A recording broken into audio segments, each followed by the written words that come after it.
Morning, good afternoon, good evening. Zimbabwe is a failed state.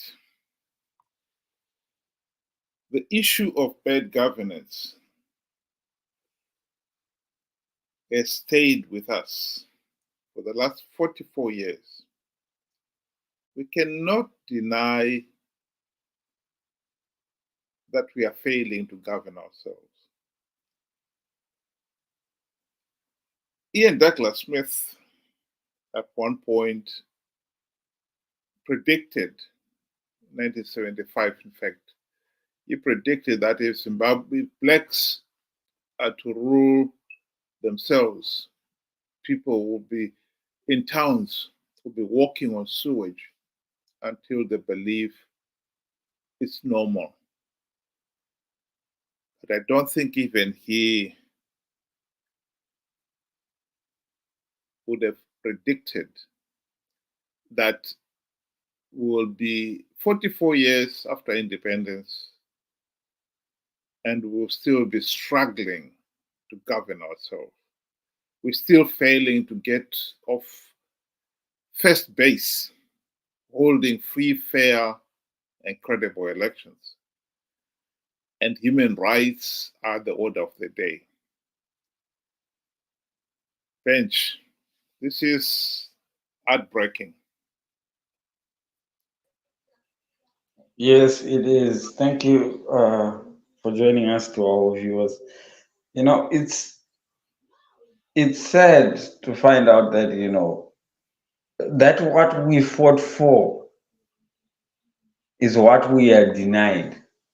44 years in, like you said, you know, it's very very sad. But then at the end of the day, you then wonder how we have gotten ourselves to this point. What have we failed to do? Let's not talk about, ZANU PF. We are done talking about ZANU PF because we know it's the source of the problem. We are done identifying our problem. Now what we need is solutions, you know, to the problem. And when you are adding solutions, there shouldn't be any wrong answer. That's fair. But then we need to get the best answer out of the bunch that we contribute. That is where I think we have failed the most. We are failing to bring up solutions individually or collectively.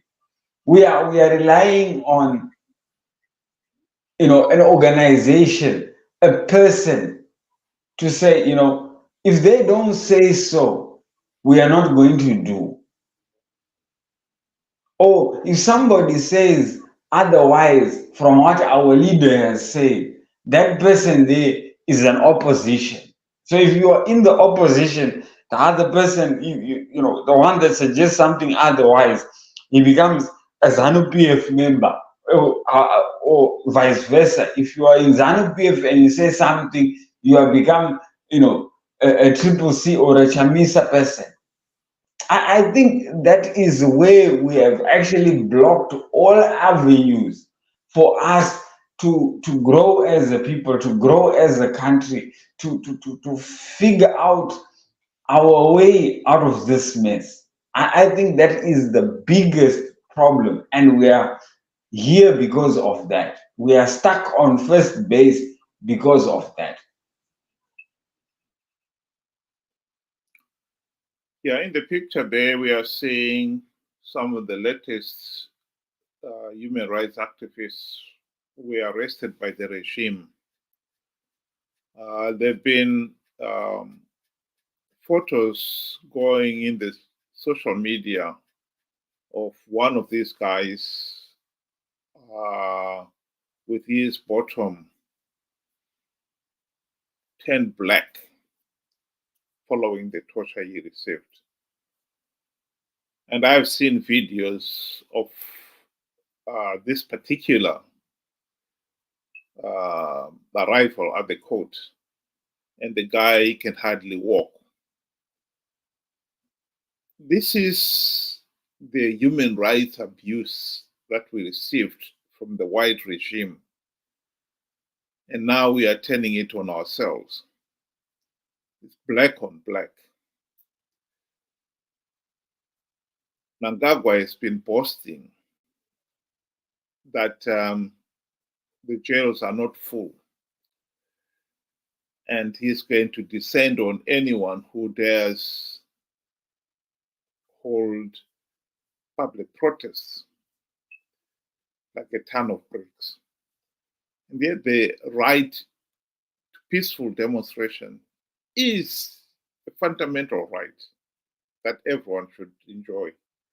The right to free, fair, and credible elections is a right that everybody should enjoy. And we supposedly were fighting for independence, for these rights, for these freedoms. And yet we now come full circle where we are denying ourselves the same rights. This is so depressing. This is really, really sad. I agree with you. We do not condone any human rights, violations, be it black on black, khaki on black, or whatever. You know, people should be able to enjoy their rights. People should be able to choose which organization or political party they want because of their own, decision, free will. People should be able to communicate how they feel without being suppressed, tortured, or even murdered at some point. You know, I strongly condemn. And the worst part is ZANU PF will declare that they will do it. And we are seeing it. They are doing it. But then for me, I sincerely believe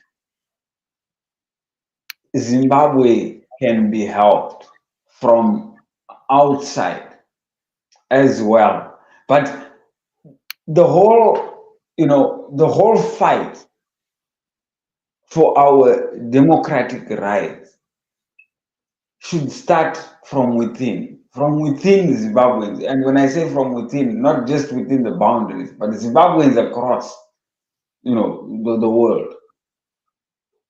Our fight currently is misguided. We are just like somebody that has got, bullets and he's just spraying in the air. We don't have what it is that we are shooting at. What does Zimbabwe need? We need to get back to a democratic country where everybody has rights, and your vote makes sense at the end of the day. So I fail to understand why we think that denying ZANU PF something as petty as a chairmanship is going to get us closer to that. So my point here is we should be able to choose our battles, and we need to choose them wisely. We cannot just go and just pick a fight everywhere. I mean, you are risking your life for something that I believe as petty as a chairmanship. When we have something that is most more stronger in need of attention, vote rigging, you know, manipulation of of the electoral process. This is the important. This is where everything starts from. And unless we address the important thing, we can go all over and nobody will help us. We will not get outside help from SADC. We cannot get outside help from AU. We will not get outside help from anywhere unless we know what it is that we need to fight for. and we choose the right battle. I'm not saying that, it doesn't matter what happened to these people. No, it does matter. People should not be harmed in any way for not agreeing with whatever policy or an individual. They have that right. But what I'm saying is we need to choose the primary reason for all the mess that we have. That is the problem that we need to address. And in Shona they say, "Chi chaita musoro kuti uteme." That is what we need to fix, in my view. I think when it comes to answering the question, why is it that we have failed to govern ourselves? In many ways, Edison Robot, the late Edison Robot, did put his finger on it. He talked of this, the Mozambique syndrome, and he defined it as whenever they lost the argument, when we were in Mozambique, they would accuse you of being a CIO, a CIA, to avoid the substantive issues. I think that is really one of the main reasons why we fail to govern ourselves. We have not been able to address the significant issues.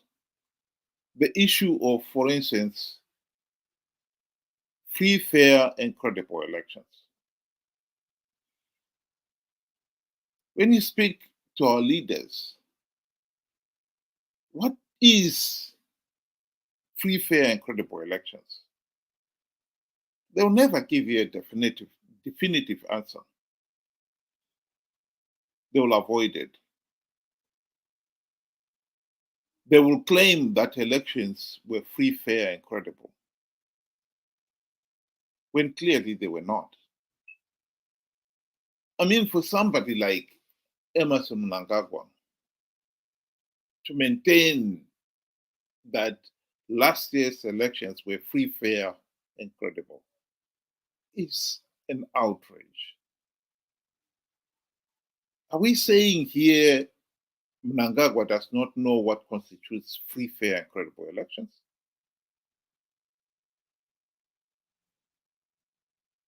Whenever you ask him, why can't we have these democratic institutions?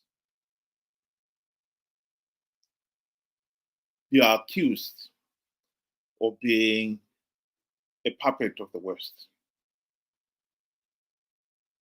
Coming back to what Edson Osrobo is arguing here, we should be addressing the substantive issues. We should deal with those problems. Those human rights activists who were abducted and tortured, they were accused of disturbing the peace. The problem with Zimbabwe is any peaceful protest by the opposition is considered to be violent and therefore then must be treated with all state brutality that the state can put at its disposal. The substantive issue is the right to hold peaceful demonstration is a fundamental right. The rule of law is a fundamental issue. In fact, at the heart of our failure to govern ourselves is the very problem that ZANU-PF rulers do not believe that the citizens should have a meaningful say in the governance of the country. That is the substantive issue. And this Mozambique syndrome of forever Whenever you disagree, you are immediately labeled as a sellout, a puppet, to avoid discussing the substantive issue. We have got to get over it. The issue of bad governance, rigged elections, is at the heart of our failure to govern ourselves. And I think we must address those substantive issues head on and not allow ourselves to be distracted by those who always want to escape dealing with the big issues by resorting to the small tactics of labeling everybody else a critic, a dissentant, anyone who dissents, who disagree with them, a sellout, and so forth, and abusing, abusing the state powers to silence all meaningful debate and democratic discourse. I think Edson Shobo was right. We have this Mozambique syndrome, and we've allowed it to rule to the point of this is now absurd. We must deal with this problem.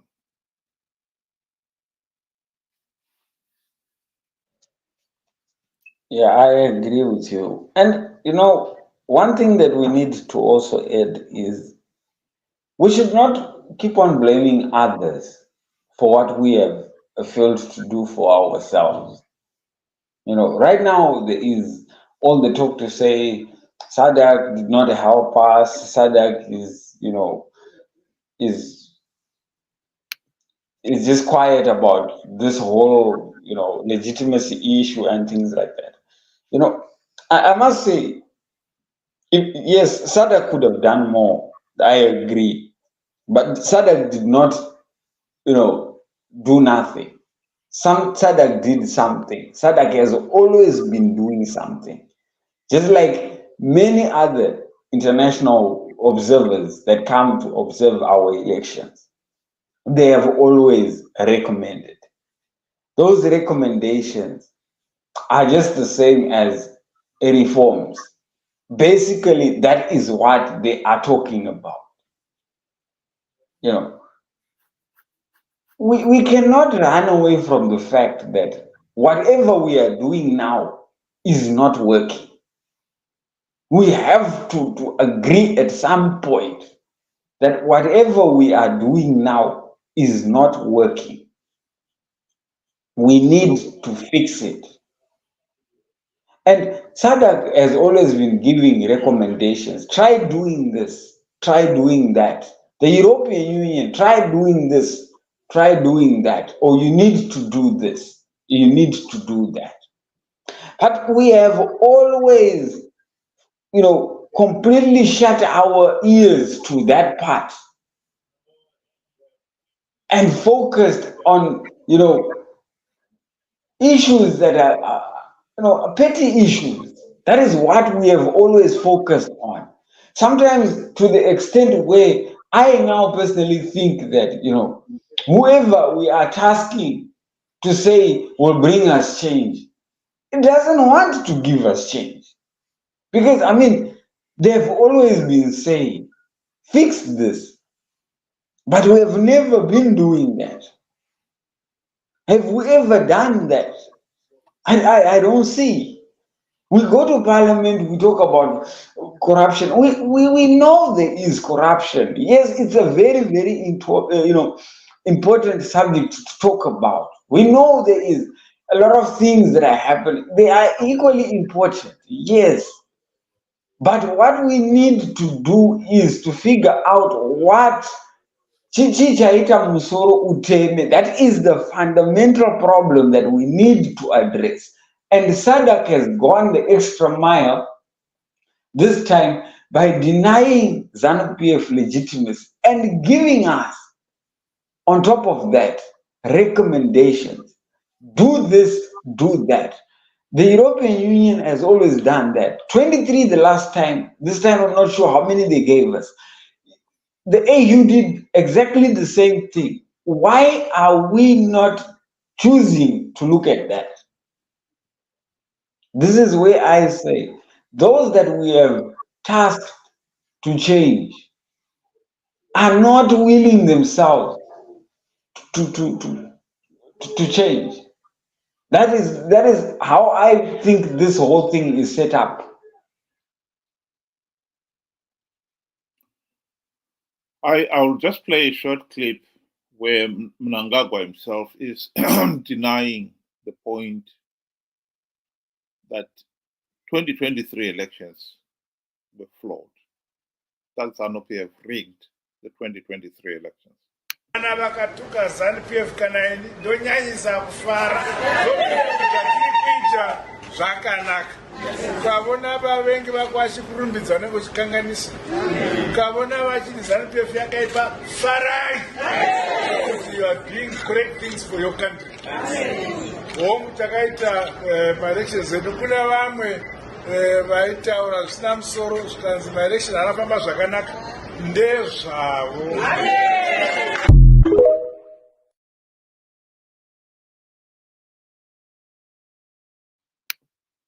We cannot keep on denying that the elections, the 2023 elections, were not free, fair, and credible. This time, it was not only the European Union, the Americans, and most of the other Western nations that condemned the elections as not being free, fair, and credible. Our own regional body, SADC, condemned them as not being free, fair, and credible. The continental body, AU, condemned them as well. Let's not pretend that those are outsiders. Those people don't know what they're talking about. Let's forget this Mozambique syndrome of finding excuses for avoiding addressing the substantive issues. I wanted also to point out one of the other reasons why we have failed to govern ourselves is that we have failed to define what is it we wanted the opposition to do. By the late 1990s, the people of Zimbabwe realized that as long as ZANU-PF is able to rig the elections, there will be no change. We had two choices. We could mount another armed struggle, as we did, the fight for independence, or we could elect opposition members who will implement the reforms to stop ZANU-PF rigging the elections. The nation chose the latter. The argument was we wanted democratic changes to be implemented. And Morgan Tsvangirai launched his party taking advantage of that very notion. And they called their party the Movement for Democratic Change. The truth of the matter is, after 24 years, including 5 in the GNU, they failed to implement even one token reform. The main problem we have had in Zimbabwe is that people have failed to understand that problem. And for the last 24 years, they've been risking livelihoods, limbs, and even lives, electing the opposition to implement reforms. And yet they have failed to define those reforms and to hold the opposition to account. And each time you try to raise that issue, the Mozambique syndrome comes in. You're labeled a ZANU-PF project.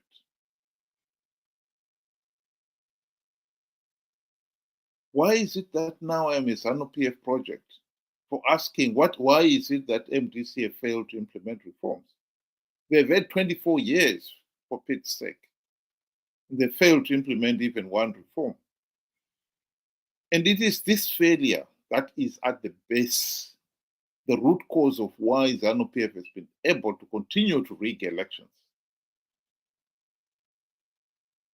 And if we cannot address that problem, then we are stuck with ZANU-PF. Again, I come back to what Edson Sobo was saying, this Mozambique syndrome.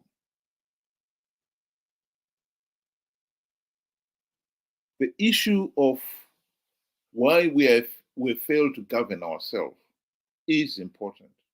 Because until we address it, we are not going to get out of this mess. And that is the honest truth.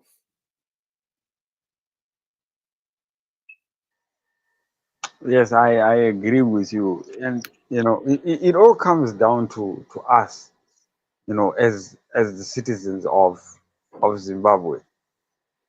We have failed ourselves, not anybody else. So let's stop this whole pointing the finger to say they did that, they did that, when we are doing it to ourselves. We are coming from a rigged election, an election that we knew ZANU PF was going to rig way before we even participated. But we still participated, knowing fully well. And now, instead of blaming ourselves for doing the most foolish thing, we blame others to say, why didn't Zada come and help us? Didn't you know? You knew. But then Sadak has gone an extra mile to keep on telling you and to remind you. It's like somebody that keeps on knocking to say, hey, are you there? You know, they've given us recommendation after recommendation. We choose to forget that. I honestly do not understand how else do we expect help. Do we expect Sadak to come and bombard our house and knock Zimbabwe into order? No, no, no. The fight has to start with us. And like I said before, let's stop dealing with these petty issues. The chairmanship doesn't mean anything. Sadak, ZANU-PF is making a song and dance about this because they're underachievers. They have nothing better to do. So they will sing praise to the high heavens for something that is absolutely meaningless. The most meaningful thing right now for Zimbabwe is to get itself back on democratic terms, to fight for democracy for our country, where our vote means something, such that even not now, even in the future, if we elect somebody and it turns out not to be the one that we need, we can easily get rid of him. Because it doesn't stop with ZANU PF. As long as the current environment remains the same, even if we put our dearest Chamisa, if he turns out to be not what we want, we are going to have the same problem. So what we are trying to do is to get rid of this problem from reoccurring again. So we should be, future oriented. And this implementing reforms, like what Sadak has said, Dr. Mumba has also said the same thing. A lot of organizations have said this, a lot of people have said this. We need to reform. How we cannot see it is just amazing and unbelievable. I, I don't know if we continue on this trajectory, then I believe we are in for the suffering for the long haul. 24 years would be a joke because we can easily double it or even, go 10 times the amount of length, because ZANU-PF wants us to continue in this yes spot where we bothering them for the petty issues, and they can get away with it. We need to focus on the real thing. When they were denied legitimacy by SADC, when they were called for those extraordinary meetings, you could see they were shaking in their boots. This is the place that we need to get them to. That is what matters. Not this here, other small little topics. They can be wiggling their tails all high, saying, nah, these guys here, they are missing the point. So it all comes down to us at the end of the day. We cannot blame anybody for this mess but ourselves. My last point on this issue of this Mozambique syndrome is to point out that, for instance, Nelson Chamisa was able to con people to participate in last year's elections because he promised them that Triple C would win big because he had plugged all the vote rigging loopholes. It has been a really big disappointment that whenever you mention that Chamisa lied about that, some people are already on the defensive mode. They will not accept that Chamisa lied. And yet they cannot deny that ZANU-PF rigged the elections. The two are not, you cannot reconcile the two. If he had plugged all the vote rigging loopholes, as he said, then ZANU-PF would not have rigged last year's elections. And yet we know they did. And we know SADC and the AU also pointed out that those elections were blatantly rigged. Why some people cannot even come to accept that Chamisa lied beggars belief. But again, it goes back to what the late Edson Rob was talking about, this Mozambique syndrome. That whenever they've lost the debate on the substantive issues, they resort to trivial matters. It's not helping us advance as a nation. That is the truth. I'll just play a short clip where Chamisa was taken to task for lying by the BBC. Ende patakasangana na Trump akatibvunza nawo akomana mari yamuri kuda kuti nyika ifambe imari. Serious questions were raised about your behaviour in Washington, D.C. You did see some senior people on Capitol Hill, some Congress people, but you also claimed that you'd seen Donald Trump. You claimed you had a conversation with him in which you said he asked you how much you needed to move the country forward. You told him $15 billion, and he said to you that he would provide the money if you won the election. That was not true, was it? Sangana na Trump akatibvunza nawo akomana. It was not true that you'd seen Donald Trump and that Donald Trump indicated to you that he would provide, if you won the election, but $15 billion. All those statements were said by other people, not what I said.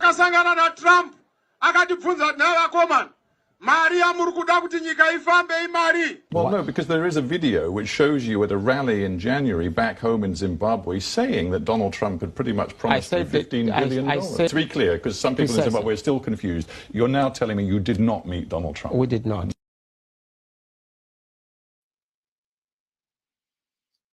So my closing remark would be,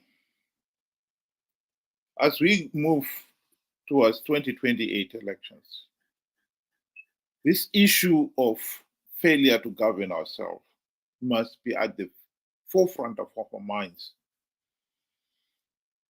And in my view, ZANU-PF is not going to implement any reform So we can expect ZANU-PF to rig the 2028 elections.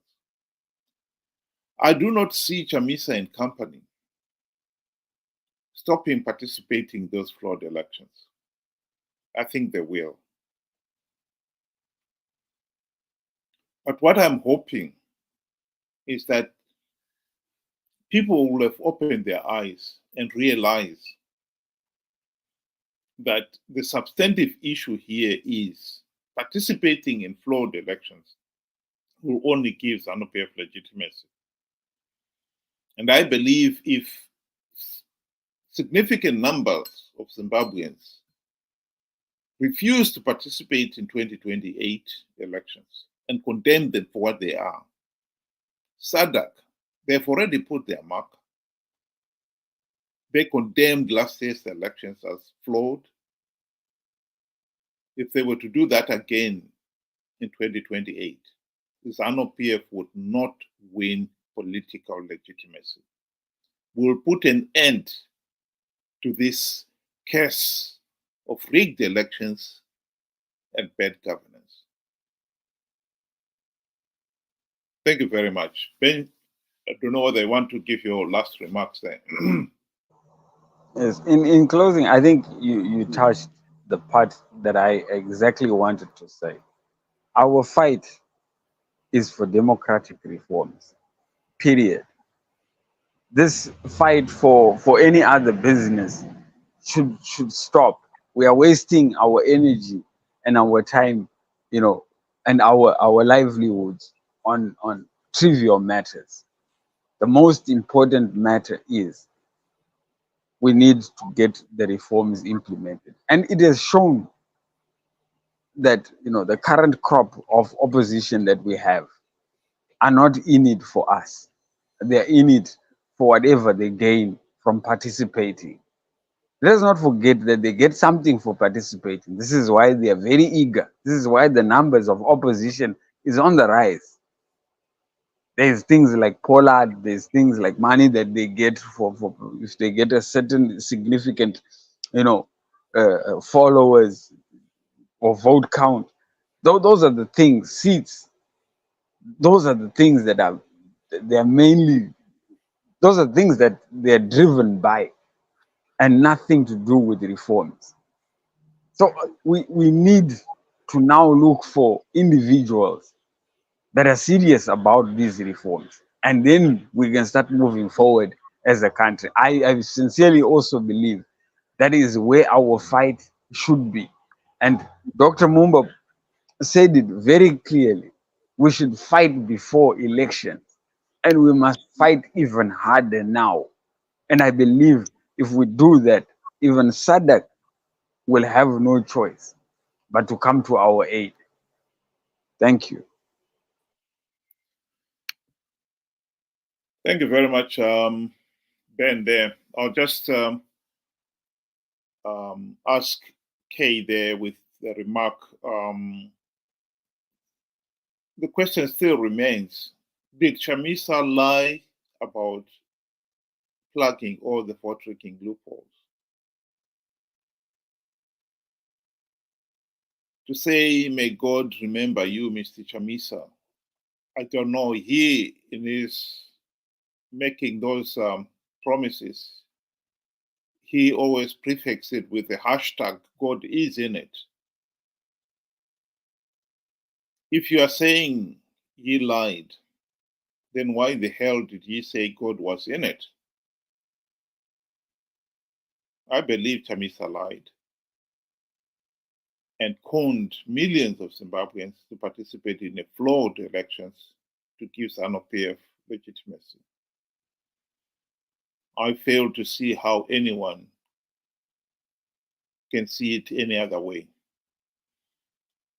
And in fact, to do so is to say the very thing that Edson Zombo was talking against, this Mozambique syndrome, that whenever you don't want to address the substantive issues, you look for trivial issues or pretend that the substantive issues are not there. Zimbabwe cannot afford to participate in the 2020 flawed 2028 elections in their millions as they did last year, because that will only make it easy for those within SADC to give ZANU-PF legitimacy. The issue of why Zimbabwe is a failed state, why Zimbabweans have failed to govern ourselves, is an important one, and we must address it. And to keep on hiding this Mozambique syndrome is unforgivable. Thank you very much again, Ben, and to those of you who were able to join us today, thank you very much for joining us. Have a good evening.